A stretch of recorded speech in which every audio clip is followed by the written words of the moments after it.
very nervous about the next couple of years with respect to markets. Some of it has to do with the integrity of markets, but I can live with that.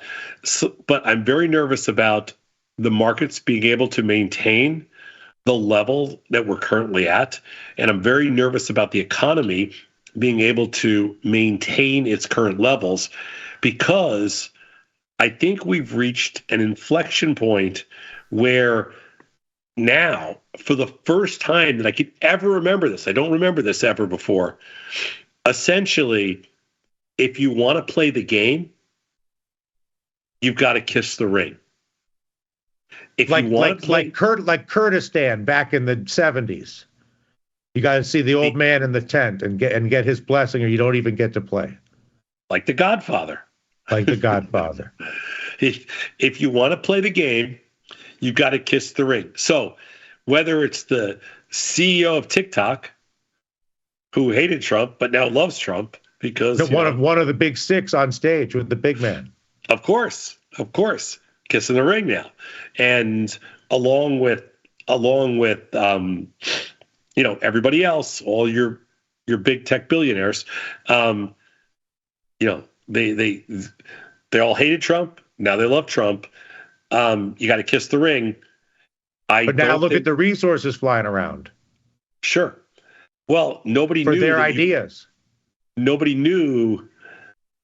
Nobody really everybody always thought there was this, and it was probably naive to think, but there was always supposedly this, on the one hand, there's this beautiful system of democracy and capitalism that work side by side. And what we're seeing is maybe it's not so beautiful, and maybe it's not so clean, and maybe there's more to capitalism and democracy working side by side. So the question is, how dangerous is this?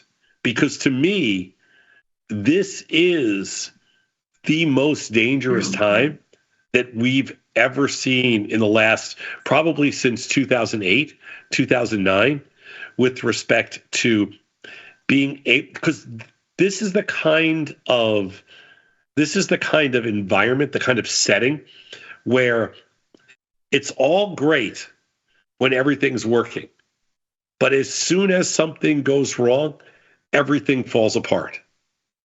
And that scares me. There's nobody that's there's no safeguard. There's no floor. So I've been thinking about this because I've been working from New York the first couple of months of the year here in January, and I've been doing a lot of walking. It's cold, but a lot of sidewalk walking, which is good thinking. You get good thinking done on the walk. You know what? It is something nice about New York. You get a lot of sidewalk walking done. You get a lot of walking done when you're here. It's nice. Yeah, you do get a lot of walking. And walking is good for thinking. Yeah, okay, I'll give you that. And there's been a lot to think about in recent days, and there's been holidays and markets have been closed. I go to the park, I take a walk, all these things. Okay. And I've been thinking about this sort of the depth of my sense, like I talk about the sense of opportunity and probable chance of new experiment has gone up higher, right? And a more permissive, more experimental culture from top to bottom for some period of time on some level. That's I think a result of the current sort of new people, and that the risk in acquiring that opportunity is the total integrity of the system is at risk, depending on the degree to which you attach specific people to specific financial and power decisions.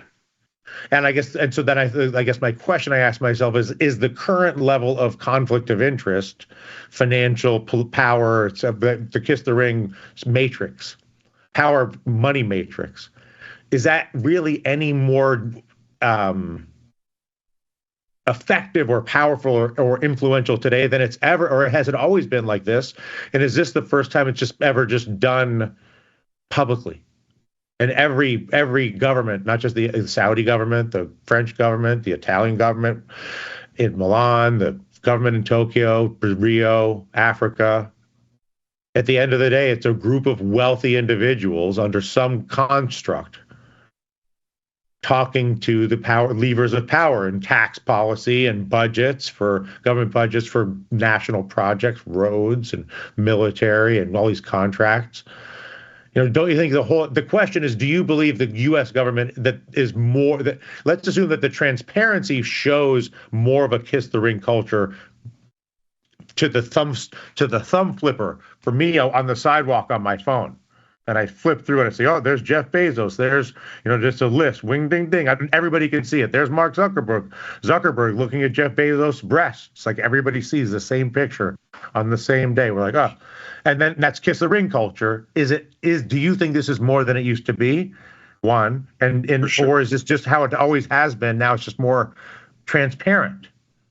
No, it's not the way it always has been. I think the way it always has been is when Zuckerberg legit challenged Elon Musk to a cage match.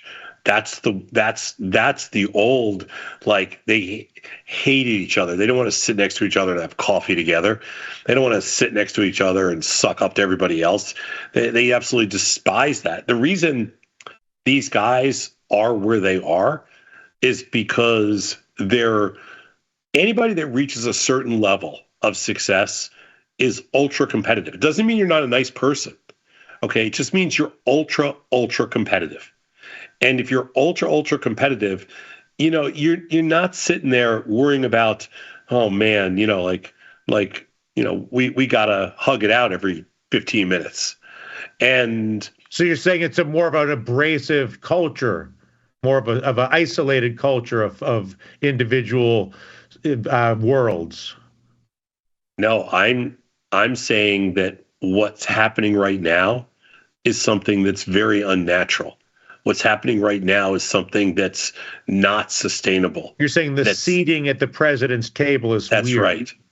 It's very weird. It's not. You're like, why is this the table? This is your question. Why is this the table?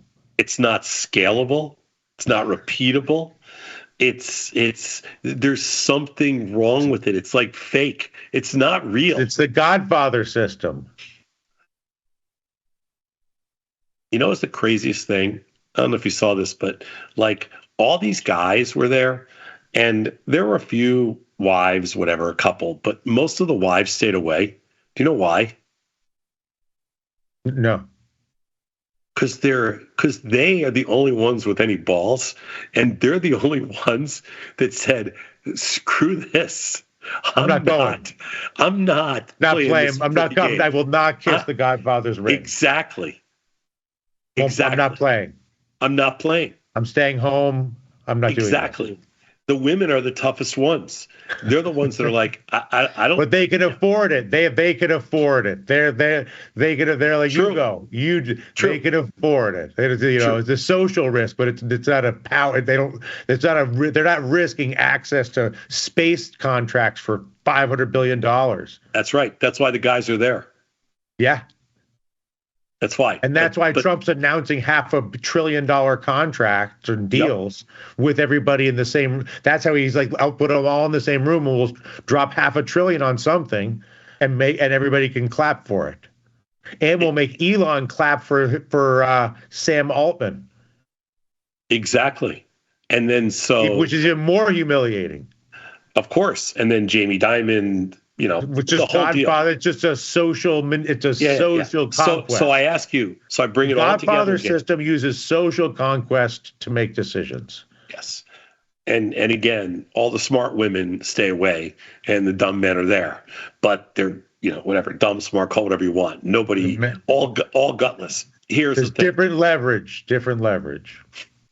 So, I mean, I give to a certain extent. I give Trump an amazing amount of credit for being able to pull this off.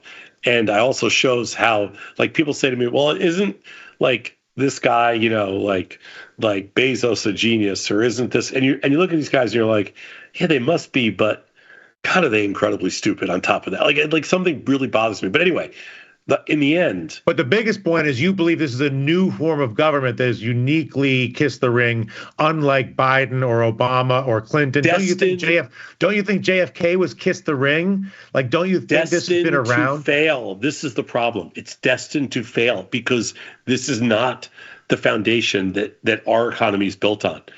The foundation of our economy is, I want to rip your heart out.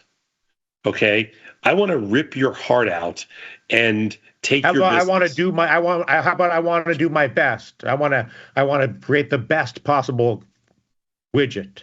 The U.S. economy. Why do you have to rip people's hearts? Where does that lead? Because the U.S. economy is, everything we do is built around competition, and the competition essentially says, which is why our economy, which is what makes America great, and which is what makes our economy is so strong, which makes the whole world envious of what we have, because everybody sits around and says, disclosure. Everybody sits around and says, every customer is my customer. That's the philosophy here in the U.S. Every customer is my customer. And why can't that be? My product is the best. Why does that have to be, I'm going to rip your heart out? Because rip your heart out is just, that's good business. Would you rather? I would rather get. If I'm hanging out with my friend Tom, I would like his best shot. I want his best stuff. He's like, I got this technology to trade. I got this TV channel.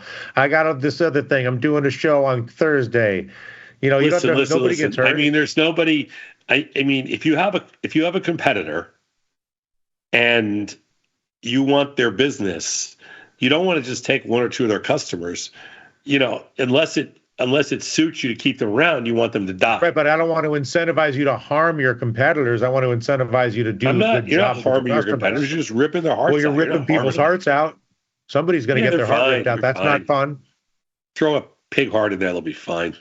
Just do something else. Anyway, I'm breaking your shop. So you're making a more important point, which is that the American economy cannot function. You're saying, good sir, this cannot stand. That the Godfather kiss the ring system is incompatible. It's like a systems incompatibility with a functioning, competitive, private market system. I'm going to take it a step further. I'm going to tell you that if Zuckerberg and Musk, if those two were hugging it out 5 years ago, their stocks wouldn't be a fraction of what they are today. I agree with that. Because the motivation to do something it's so driving to certain personalities that you are going to kill yourself to get there. If you don't have that same motivation, because everything is kumbaya, everything's great, you're not going to get there. All I'm saying is we all can be friends. We all kiss the ring. We're all going to get the benefits. We're all going to reap the benefits. Never going to work. Because you're just basically making a simple statement, which I agree with, which I think most people would agree with, which is under pressure, people make better decisions generally and create a more creative and interesting product or service. Under a competitive environment. You could call it pressure. Whatever, some amount of whatever, and that a competitive environment is a great field or surface area of pressure that then everybody on that surface area gets you get more Tom, more Dylan, more Vanessa, more from every person in the room. You get a better version of the things. Yes. And that's only possible at the edge if the people that are the best at it are not friends, are adversarial socially. I think so. Steve Jobs can't be friends with Bill Gates, not when the thing kicks off. I mean, sports are better when there's rivalries. And Mark Zuckerberg needs to be threatening a cage match with Elon with Dana White at the White House. I don't know. I mean, Trump might do that to humiliate them. What if Trump commissions Mark and Elon to fight in the Oval Office as like an entertainment? I mean, Do you want the Michigan football team to go out to dinner the night before they play Ohio State together with the Ohio State, team, and both teams have dinner together? Seems weird. Yeah. I mean, one of the things that people like about Trump was that he didn't play that game. Like he's like, I don't want to have tea with you. I don't want to have dinner with, blah, blah, blah. When he plays that game. But maybe he's sending a message of possibility. He's sending a moon mission message. He's sending a Mars message. He's sending he's sending a beautiful, he's selling a political message of prosperity and abundance. Oh my God, much less. I can't even think of that with a straight face. Listen, I'm just telling you about the message, and it's an effective message. And he's validating it by hosting the tech boys and girls, whoever, I guess it's mostly boys, Google, Facebook, we know the list. And he just basically moved Sam Altman into the middle, who was Elon's sort of arch rival, in a way that elevates Trump relative to Musk, now that Trump's the president. And the first buddy thing gets weaker. Anyway, that's like a soap opera. That's like you're just making it. Yeah, the point is these two things cannot stand. Is your whole point? My whole point is that our economy doesn't work that way. Yeah. No, I get it. And I guess the counter to that is, doesn't the economy already work that way? It's just it's invisible historically. No, the success, the strength and the success of our economy is built around competition and free markets. And as soon as everybody plays nice and it becomes incestuous, then everything dies. That's my point. So Japan is incestuous, for instance. It's a free, prosperous country. God, yeah. And they created a corporate culture where they said there's five people we're like, I'll own some of your company. Everybody owns. Yeah. So Mark Zuckerberg owns a little Elon. Elon owns a little Mark. Well, they don't even have to own it. They don't have to own it. They share in contracts. But I'm saying that was the Japanese model, was full transactional all the way. Keiretsu, right? It was a group. And you're saying the reason Japan became less competitive is because of their capital structure was too cooperative. It's the best story out there. I mean, it's the best example that you can give, but there's lots of other places all around the world. What always differentiated the US was that it didn't matter who the president was. It didn't matter what the executive branch said. Competition in a free market is competition in a free market. It's everybody's customer. That's right. That's what makes America different. You have to, not just the King's customer, or the Chicago guy's customer, or the Goldman Sachs customer. It's right. Anybody's customer. Listen, yeah. I mean, it never was about. I'm sorry, but you never had to kiss the ring before. And because these guys, I don't know. You had to go see Joe Biden, Barack Obama, Bill Clinton, Obama, Hillary. Trump won. Come on. Trump Act 1. I think you had to know JFK back in the day. I think maybe, I don't know, we fantasize about Eisenhower. I understand what you're saying. Obviously, it's so blatant. And the other thing is the scale. There wasn't so much power. Even if JFK did it, there was no power available. No, there was this. The technology did not allow the amount of resources to activate, because it just wasn't the level of money and communication. This business never had a front row seat before in politics, not the same kind of level. Mm-hmm. And all I'm saying is that if you have a situation where you're trying to save an economy or build something from nowhere, you have to turn things around. Okay, there's more arguments. But if you're at all-time highs, it's not good. That's all. Not trying to say anything else. Not trying to, throw anybody under the bus. So are you saying I can short the NASDAQ? Yeah. Because you're basically saying, what you're saying is the rate of innovation and value creation will decline in a system that tries to mix Godfather with private free market, American free market. Well, because it's going to be almost impossible to invest in innovation when you have to always when everything's just going to be about maintaining. When the Godfather's on the chessboard. Yeah. Because they can put you up or down. It's binary. It's going to be a different world. That's all. It's a dangerous step. That's all I'm saying. But also, doesn't it create a lot of opportunity? Because basically the base permission is bots, we're going to Mars. $500 million as the opening move on innovation.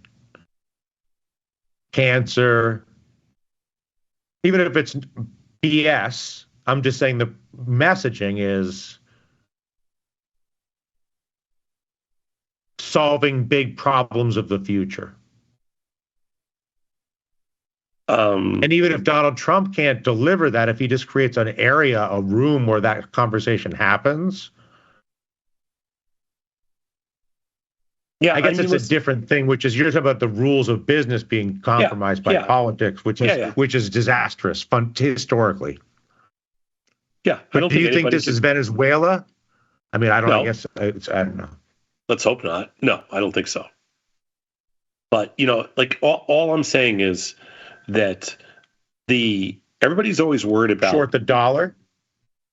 Sure, everybody's always worried about the velocity of risk to the downside because but there was like why, and here's where I can see why, because this spins out of control so much faster than a healthy marketplace. Mm-hmm. Because everybody's on the same side. The correlation here is literally at 1. Everybody's in this. It's a literal binary. It's literal. Yeah. You have the biggest players. They're all in this together. Which is just structurally dangerous, and also sort of like if you look at the wealth consolidation, not to get into the wealth consolidation story at this point, but the conclusion would be that the richest people in that game end up at the table with the president. Yeah, and by the way, none of those richest people at the table, they're all going to be fine. It's all the other shareholders that are going to get that are going to get dusted and blown away. Like those guys, I'm not losing any. That's sleep. A lifestyle. That's right. They've already got their hundreds of billions, and they've cashed in, tens of billions of dollars. They've already got a ticket to go to dinner. Yeah, their generational wealth they're done. Doesn't matter, but their shareholders and the investors and the economy's the rate of innovation. 20% of all the invested capital in the world is in these things. I mean, it's insane. And you have everybody together. There's zero, there's everything is so highly correlated. They're all in this together. It is the most dangerous we've ever seen it. And so, is there a trading? I mean, would you be short the 6 at the table? I mean, or is this just like what's dangerous about it? Where would the danger manifest? The danger will manifest if it accelerates to the downside. The speed at which it accelerates will be something like we haven't seen before. So the danger is you're going to think you're buying into a dip, and it doesn't stop. Or is the danger you just wake up down half at the open? Yeah, I don't think that's the same, but yeah, could be down 20% at the open. Down 6%, yeah, whatever. It's just that's the danger, and it's not like a danger to mathematical risk. It's not a danger tonight, tomorrow, next week, whatever. That's not it. It's just I'm talking about the danger of bad systems, basically. Yeah, you take the free market out of the market, and you've got, You take all the differences, you take all the uncorrelated assets, you take all that out, and you take all the differences out, you take all the competition out, and you got, you're basically looking at one giant company. US Inc. That's USA Tech. Yeah. Mm-hmm. And you would, so let's say you have USA Tech, the ultimate M&A deal. Yeah. And let's assume Donald Trump is the chairman of Yeah. USA Tech. Yeah. Would you like to own stock? Like, would you buy Amazon today No, on USA Tech? not with your money. And the problem is Trump is he doesn't handle adversity. So he's the first one. He's going to be the first one to jump ship. And then everybody else will follow. And then, and he doesn't want to lose that. He doesn't Next want thing to you know, you're Vivek and you're running for governor of Ohio. He doesn't want that to be his legacy. So we'll see. I'm not. But I'm do you just, think that for the president, I feel like big tech believes, and I think they might be right to say this. I don't think that they're necessarily wrong in believing this, that they can survive whatever adversity may come from the American government. Of course they. How could they think any other way? I mean, they've So turned. we'll go nothing. to Washington. We'll make the best of it, and if it goes against us, we'll keep going anyway. Dylan, if you started a company in your garage and it's now worth multiple trillions of dollars, you're going to believe in the system more than anybody. You couldn't convince me. If we started a company in our garage and turned it into a multi-trillion-dollar company, you could not, there's nothing you could do that would make me for 1 second question, the integrity of the system. The system. The system works. Just, like that's it. Next question. Yeah, right. So none of these guys, I'm just bringing up an interesting topic. I mean, I'm not like, but it's remarkable. I mean, no, but I think it is an interesting topic because I've been really I've been trying consciously looking through the information with the most favorable interpretation I can find. Only because I find being critical to be too easy. And so I would say the question that I've been asking is the degree to which big tech USA can actually do something useful, because it's obvious as to how, unuseful technology is and can be. I guess I'm saying, there's a piece where you're maybe putting all the tech CEOs in a room and throwing a bunch of money at them. I mean, it's the thing that's important is you're talking about the system of how money moves around, and you'd much rather see $500 billion come without the blessing, like outside in a bank in New York or San Francisco or Hong Kong or Chicago, than in a government building in Washington, I guess is your point, which is the right point. Which is, do you have to be in Washington to announce that deal? We have seen time and time again that innovation, if innovation is supported by a free market economy, the cost based on competition of that innovation is a fraction of what it would be if it was doled out. There's countless like university studies and PhD studies that that suggests how much cheaper innovation is when essentially you put it out for bid. And all I'm saying is when everybody's on the same page, it's not being put out for bid. It's because you don't have Jeff versus Mark versus Elon. Right. You've got the three of them together. They call that in poker, they call it chopping the pot. Like we'll just split it up, okay? There's only 3 of us left. There's only 7 of us left at the table. Okay. Why? There's 7 of us left at the table. Why ruin a good thing? Like there's more than enough to go around. There's the U.S. government. There's $1 trillion in money here. There's only 7 of us table. Why are we going to kill each other? Yeah. Everybody gets $100 billion. Every 3 months. We're done. Yeah, but that's the whole thing. That's you know if you put that out for a competitive bid, maybe the whole thing is 7 billion. 90% cheaper. Yeah, exactly, and better and and more faster. productive and more creative and more Yeah, useful to yeah, humans. yeah. I mean, that's the ultimate. I mean, because my big question, whether it's the USA Tech, Kiss the Ring, Godfather, all the rest of it is, to the degree to which now is a moment where the opportunity is nigh, where there's more opportunity than ever. Take it or leave it, and more Sure, risk than ever. sure. What is the objective? What does success look like? Well, success looks like if it just For a society, I mean, for just philosophically. yeah. So success just means there's more room to run, meaning that there's more room for everything to get better. Meaning But is that more people having some, or is that a few people having a lot? I'm no, just saying, it's more. It's more people having some. It's more people having some. So more people having some is so the highest number of people who have the most would be the score that you would score the world on. Yeah. As any system or any planet, Mars, if Elon is at Mars, whatever.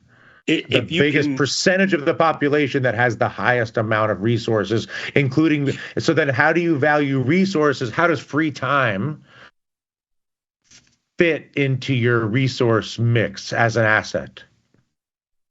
I don't even know. Like I could give up all my time and have X dollars, or I could keep all my time and have Y dollars. Well, I don't care what you do with your time. I mean, that doesn't mean anything to me. No, but I'm saying, I'm saying in Japan I might have X dollars plus all my time, and Sweden I might have X dollars and none of my time. I don't know how to answer that.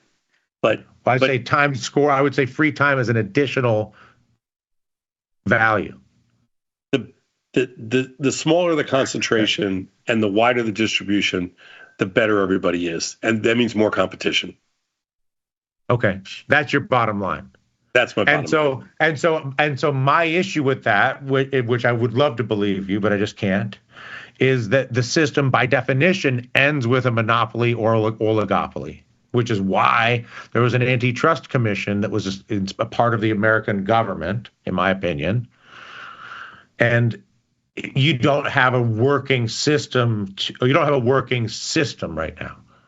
So the instinct of performance through pressure that you desire, which we agree with to you, or which we agree with you on, only is as good as the surface area or the system upon which of rules upon which it functions. Part of which is the structure of, if I have a hyper concentration and dispersal, which is broken right now. That's the issue, and which I'm sure you don't even disagree, which then brings you to how do you disperse that? Right? And then is it through taxes? And then that's a terrible, everybody hates that for obvious reasons. But is it through the tax code, long-term investment, capital gains type things that drive money back in? One problem at a time, all right? I'm not going to try to solve all your world problems here in 35 minutes. Listen, it's a new world. It's now or never. You got all these buildings. You're a problem solver. You solve problems for a living. I'm not even trying. I'm just pointing out a risk. I'm not even solving a problem. I'm just pointing out a risk. You solved already decades of problems. All right. We've run out of time here, Mr. Radigan. I'm Tom Sosnoff. He's Dylan Radigan. This is Truth or Skepticism. Thank you for spending the Wednesday with us. And what's your thoughts on kissing the ring? Thank you, Mr. Radigan. See you next week.